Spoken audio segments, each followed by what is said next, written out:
సింగరేణిలో కార్మికుల ప్రాణాలతో చెలగాటమాడుతున్న డాక్టర్లు సరైన వైద్యం అందించడంలో వైఫల్యం చెందిన గైనకాలజిస్టుపై చర్యలు తీసుకోవాలి. లక్షలాది రూపాయలు వెచ్చించి కొనుగోలు చేసిన విలువైన వైద్య పరికరాలు మూలనపడి ఉన్నాయి. వాటికి సంబంధించిన సరైన నిపుణులను నియమించకపోవడం వల్ల అవి నిరుపయోగంగా ఉంటున్నాయి. సింగరేణిలో ఉన్నతాధికారుల నిర్లక్ష్యం వల్ల గోదావరికని ఏరియా హాస్పిటల్లో ఉన్న వైద్యులు పేషెంట్ల పట్ల నిర్లక్ష్యం వహిస్తూ వారి ప్రాణాలతో చెలగాటమాడుతున్నారు. ఏఐటియుసి ఉప ప్రధాన కార్యదర్శిగా మడ్డి ఎల్లాగౌడ్, బ్రాంచ్ కార్యదర్శి ఆర్ఎల్ పోషంలో ఆరోపించారు. మళ్ళీ తెల్లారి శనివారమే నాకు బ్యాక్ పెయిన్ వస్తుందని అమ్మాయి రావడం జరిగింది. హాస్పిటల్కి బ్యాక్ పెయిన్ వస్తుందని వాళ్ళు చూడడం జరిగింది. బెడ్కు రాసింది తప్ప అమ్మాయికి బెడ్కు రాసి మరి సెలెన్స్ పెట్టచ్చు తప్ప మళ్ళీ తెల్లారి ఆదివారం అయింది. ఈ దీపావళి ఇది వచ్చింది.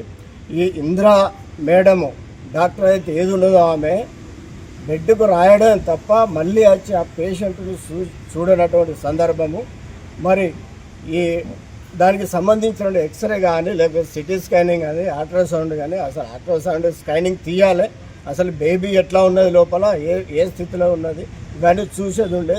ఈ 3 రోజులలో చూడకుండా బెడ్ కాడికి రాకుండా ఆమెను పట్టించుకోకుండా ఉండడంతో మళ్ళీ మాధవి అనే డాక్టరు మొన్న ఆదివారం రోజు సాయంత్రము నైటు డ్యూటీ డాక్టరు ఆమె కూడా బెడ్ కాడికి పోకుండా ఎలాంటిది పరిస్థితి ఆమె అంటే పేషెంట్కి ఉన్న పరిస్థితి, ఆ బేబీ ఎట్లా ఉన్నది, ఈమె ఎట్లున్నది చూడకుండా వాళ్ళు తెల్లారి ఆపరేషన్ ఆదివారం రోజు ఆపరేషన్ చేస్తాం, నిన్న సోమవారం రోజు ఆపరేషన్ చేస్తామని వాళ్ళు స్కానింగ్ కోసము సింగరేణిలో లేకపోవడం వల్ల ప్రైవేట్ హాస్పిటల్ పొద్దున వెళ్తే ప్రైవేట్ హాస్పిటల్ పోయినాక అల్ట్రాసౌండ్ ఆయన ఆ డాక్టర్ సాబు బేబీ చనిపోయింది, ఆల్రెడీ ఎప్పుడో చనిపోయింది, మీరు ఇప్పుడు ఇది పరిస్థితి ఇది అని ఆయన చెప్పిన తర్వాత హాస్పిటల్కి వచ్చిన తర్వాత నిన్న తీసిన తర్వాత బేబీ చనిపోయింది అనేది తెలియడం జరిగింది. ఈ సింగరేణి హాస్పిటల్లో ఉంది అల్ట్రాసౌండ్ మిషన్ ఉంది కానీ డాక్టర్ లేడు, దానికి సంబంధించినటువంటి టెక్నీషియన్ లేడు, దానికి సంబంధించినటువంటి లేకపోవడం వల్ల ఈ నష్టం జరిగింది. మరి ఇది ఉన్నటువంటి ఇప్పుడు ఎవరైతే ఇందిరా అనే డాక్టర్ ఉందో ఆమె కనుక ఇలా శనివారం అమ్మాయి అయితే శనివారమో, శుక్రవారం అమ్మాయి అయితే శుక్రవారమో లేక శనివారమో ఈ అల్ట్రాసౌండ్ స్కానింగ్ తీసినట్టయితే ఆ బేబీ మెడకు పేగు 2 రౌండ్లు వేసుకొని ఉన్నదట. దానివల్లనే చనిపోయింది. ఆ బేబీ టడగలతో ఆ పేగు ఉరివాడి ఆ బేబీ చనిపోవడం జరిగింది. దీనికి సింగరేణి యజమాని డాక్టర్ అనే వ్యక్తి డాక్టర్ దగ్గరికి మనం ఎందుకు పోతాం, ప్రాణం పొయ్యవని పోతాం, కాపాడమని పోతాం, ప్రాణాలు తీయవని కాదు. అట్లా చేసే సందర్భంలో ఆమె మీద యాక్షన్ తీసుకోవాలనో ఆమెను డిస్మిస్ చేయాలని చెప్పడం జరిగింది. మిగతా వాళ్ళ మీద యాక్షన్ తీసుకో. సింగరేణి యాజమాన్యం కూడా వేలాది కోట్ల రూపాయలు దానదత్తం చేస్తూ ఉన్నది. సింగరేణి కార్మికుల పట్ల, సింగరేణి కార్మికుల కుటుంబాల పట్ల సింగరేణి హాస్పిటళ్లలో ట్రీట్మెంట్ పూర్తిగా 100% పూర్తి ట్రీట్మెంట్. సంబంధిత డాక్టర్లు ఉండరు, డ్యూటీ డాక్టర్లు ఉండరు, స్పెషలిస్ట్ డాక్టర్లు ఉండరు, సరైన మెడిసిన్ ఉండదు. ఇవన్నీ కూడా సింగరేణి యాజమాన్యము ఇవాళ సింగరేణి కార్మికులంతా సింగరేణి హాస్పిటల్ పోదామంటేనే ఇక భయపడతా ఉన్నారు, భయభ్రాంతులకు గురవుతూ ఉన్నారు. చెప్పడం మాత్రము చాలా చెప్తాను. సింగరేణి యాజమాన్యం కార్మికులకు ఎప్పటికప్పుడు ట్రీట్మెంట్ రెఫరల్ చేస్తాము. రెఫరల్ కార్పొరేట్ హాస్పిటల్ పోతే మునొక కార్మికుడు ఇక్కడ నుంచి రెఫరల్ హాస్పిటల్ హైదరాబాద్ పంపితే చెత్త హాస్పిటల్, వాళ్ళ డాక్టర్లు లేరు, మన్ను లేరు, మందులు లేరు, చనిపోయి మళ్ళీ కార్మికుడు 2A కార్మికుడే మళ్ళీ ఆయన బాడీ వచ్చింది తప్ప ఇలా ట్రీట్మెంట్ అందిన సందర్భం లేదు. మేము ఏఐటీసీగా సింగరేణి యాజమాన్యానికి డిమాండ్ చేస్తూ ఉన్నాము, విజ్ఞప్తి చేస్తూ ఉన్నాము. 100 ప్రాణాలు పోతున్నాయి, కడుపులో శిశువులు చనిపోతున్నారు, హాస్పిటల్లో చనిపోతూ ఉన్నారు. ఈ యొక్క గోదావరి కనిలో ఉన్నటువంటి హాస్పిటల్ కార్డియాలజిస్ట్ తీసుకొని పెడతా ఉన్నారు, సూపర్ స్పెషాలిటీ హాస్పిటల్గా చేస్తూ ఉన్నారు. చేసిన రూమ్లు అయినాయి, దానికి సంబంధించినటువంటి డాక్టర్లు మరి రాలేదు. అదే డాక్టర్లు రావాలి. ఇక్కడ ఉన్న ప్రాంతంలో ఇప్పుడు భూపాలపల్లి, బెల్లంపల్లి, శ్రీరాంపూరు, మందమరి ఇవన్నీ కూడా ఇక్కడ రామగుండం ఇక్కడనే ఉన్నది కాబట్టి ఇక్కడ అందుబాటులో ఉంటుందని సూపర్ స్పెషాలిటీ డాక్టర్లను తీసుకురావాలి. కార్పొరేట్ ఎట్లయితే డాక్టర్లు డ్యూటీలో కూడా ఆ డాక్టర్లు ఉండాలి.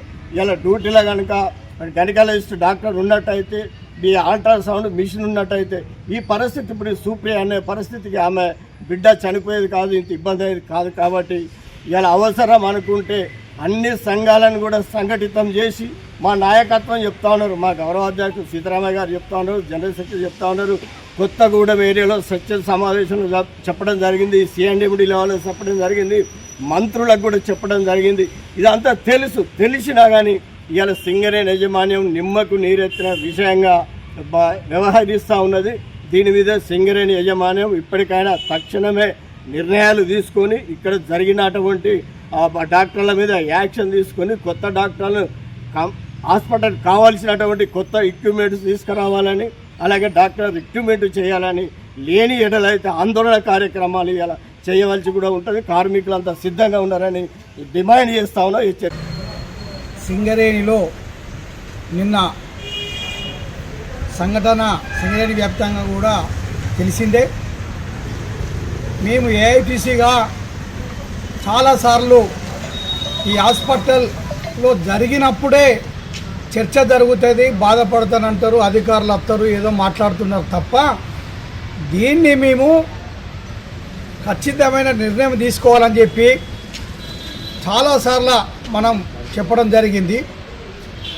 ఇలా సింగరేణి బంగారు సింగరేణి అంటున్నాం. ఇలా పరోక్షంగా ప్రత్యక్షంగా ఇలా తెలంగాణ రాష్ట్రాన్నే సాధే దిశగా ఇలా చేసుకుంటున్నాం. ఇలా ప్రభుత్వం ఏ ప్రభుత్వం వచ్చినా సింగరేణి డబ్బులతోని ఎంజాయ్ చేస్తున్నారు తప్ప కార్మికుల బాగోగులు చూడడానికి కేవలం సింగరేణి హాస్పిటల్లో మంచి డాక్టర్లు కానీ మెడిసిన్ కానీ లేకపోవడం ఇది శోచనీయం.